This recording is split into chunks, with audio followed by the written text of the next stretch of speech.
All right, so there's been this post circulating around basically from a former NCSoft employee talking about some of the issues why they left the company, and I found it pretty interesting, so I wanted to kind of talk about it in this video and highlight it. So the review is some good and too much bad, and this is from a former employee, obviously not going to say the name, for someone who's been there for more than 5 years, so this is someone who's been there for quite a while. So let's talk about it. They have the pros right here. I said that everyone's really friendly, so that's good. It seems like it is a pretty good environment, especially when I watch the streams and everything. Everyone's kind of joking around. It doesn't really seem like it's super like toxic or anything like that. So it probably is a good environment. Flexible work hours, free snacks, and the benefits were decent. So not really a lot of pros, but they do have a lot of cons here. So let's see. These next ones are kind of the big things I want to highlight. So they say no control over the products they support. Everything must get approval from HQ, which is in Korea, NCSoft at Korea. And they also say Korea out of touch with the Western market and pushes updates that clearly were not hit, aka will not be successful with the Western audience. So this is really a big issue that I've been saying for a while, and a lot of people say is that NC West doesn't have much control over what Blade and Soul gets in the game.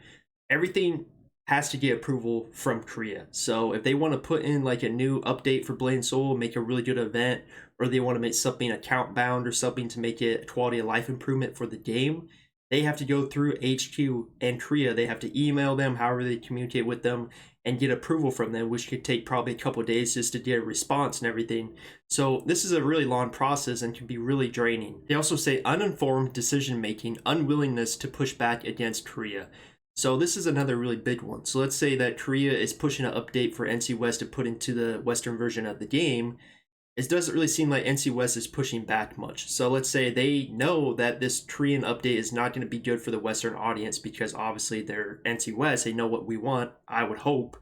They're not willing to really say, hey, you know what, that's not going to work for us. We need to get that fixed. They're just going to take whatever Korea wants and put it into the game. Honestly, they probably do that just because they know that Korea really won't be too flexible. I really don't understand why the people over in Korea, NCSoft, feel like they have to control everything that the Western market gets. I don't know why they don't give more control over to NC West, because I've heard NC West in the past say they want to give us better events, maybe give us more quality of life improvements. Obviously, they can't just make Unreal Engine 4 come out of thin air, but they can at least do better improvements to help new players joining the game and just stuff like that. Maybe make it a little bit less grindy, but of course they can't really do that with how Korea is kind of imposing over them every single update. They have to get approval from them. So I don't really know why Korea is like this. I don't know if it's like a control issue where they don't want to give any control over their game. I don't know if this is like an ego thing where they think that they know what the Western market wants, because clearly they don't. As they can see the dwindling player base every single month. A few of the things he talks about is underqualified people hired and promoted. Getting votes promoted was like pulling teeth, horrific morale. Everyone was just beaten down and has given up. Probably because whenever they try to make some type of change to the game that would help the player base, they can't because of Korea. And they know that this update is not going to be good for the player base, and they're going to receive a bunch of backlash from the community on the forums and the Reddit and everywhere in the game. And they know that's what's going to happen, but they can't really do anything about it. So they probably have given up and are just kind of like, man, this really sucks. Basically, they have to take all the heat for the update, but they can't change anything about it. That's like the worst thing possible. Another one is unrealistic timelines pushed by Korea and supported by production. No attempt at quality updates. Basically, this is probably why we see so many updates that have messed up translation issues or some type of thing where they'll put out like a patch note and it's not accurate, which what reflects inside the game. Like they'll put up like a cost reduction sheet and it doesn't reflect what the game actual cost reductions are. And I feel like this is probably because they're pushing so quickly to try to get these updates out every month. And there's a lot of translation issues from Korea, and they're probably not getting much communication from Korea over there. So another big issue with that. Last thing is all decision making is financially driven. It is a business after all, and that's true. You know, they're in the business to make money. It is a video game, but they're trying to make money, obviously. But it reached the point where it makes you feel bad if you have a shred of morality in your soul. So basically, every single update in Blade and Soul, all the things are pushed to make people spend money. This is why they'll nerf some type of ways to get materials and they'll sell it to you in the cash shop.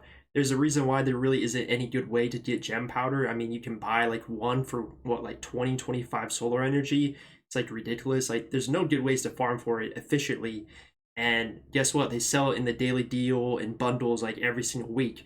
this is because it's always pushing ways to make money off the game. And again, I get it's a business, they're trying to make money. The devs don't work for free, obviously, but it gets to the point where it's just like you're just milking the game so much. It's just kind of crazy, and that's what he's saying here too. So kind of confirms what I was thinking.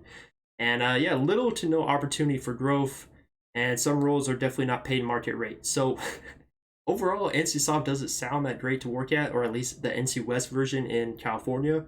But yeah, really a lot of good information here, and kind of confirms a lot of the things that I was thinking already. But this is actually from an employee, so let me know how you guys feel about this. Do you guys feel like this is probably a big reason why the game's gone downhill so much? I personally feel like it is because they can't really do much. Korea's just like, nope, this is what the Western market wants, and then the update comes out and everyone's pissed off, and Korea just ignores it. But that's just how it's gonna be. Korea controls everything. Anyways, appreciate you guys watching the video. Found it kind of interesting to talk about this. Leave a like if you enjoyed the video. Sub to the channel if you haven't. More content coming soon. I'm out.